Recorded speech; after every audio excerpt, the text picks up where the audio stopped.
Sir नमस्कार. नमस्कार. Balaprasad Ramrao Thombare. Okay, आता हा तुमचा सोयाबीनचा प्लॉट आहे. खालपासून पूर्णपणे शेंड्यापर्यंत शेंग लागलेली, हो हो. बरोबर की नाही? खरं सांगायचं म्हटलं तर आपण त्या वैदिकचा वापर जास्तीत जास्त प्रमाणात करायला लागलो.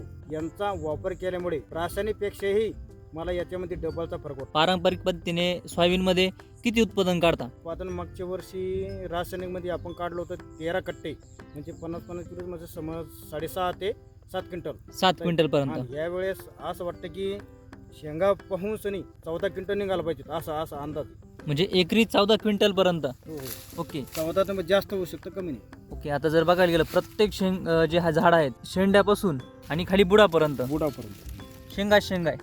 तर या भागामध्ये भरपूर सारा पाऊस झालेला आहे, तर बाकीच्या प्लॉटची काय कंडिशन आहे? याच्यापेक्षा आता लोक रासायनिक खतं औषधी मारू खूप काही कटाळले. मी एक सुद्धा फवारणी आपल्या याची केली नाही, केमिकलची नाही, काहीच नाही. आणि याची पण आपल्या वैदिकची सुद्धा एक वेळेस फवारणी केलेली. तुम्ही या प्लॉटमध्ये फक्त एकच फवारणी केली. फवारणी केलेली. आता हाच जर प्लॉट केमिकल वरती असतं तर किती फवारणी झाल्या असत्या तुमच्या? जवळजवळ 4 ते 5 फवारणी झाल्या असतात.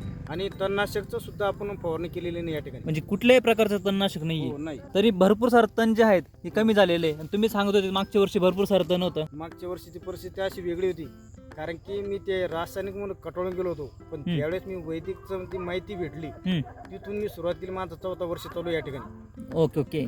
इतर शेतकरी बांधवांना काय सांगाल तुम्ही? माझ्या म्हणण्यानुसार, माझ्या अनुभवानुसार इतर शेतकऱ्याला सांगितलं, बाबा मी जे करतो आपणच सुद्धा करायला पाहिजे. विषमुक्त शेतीमध्ये जास्तीत जास्त उत्पन्न काढण्याचा प्रयत्न करावा, ही माझं म्हणणं आहे. ओके, धन्यवाद सर.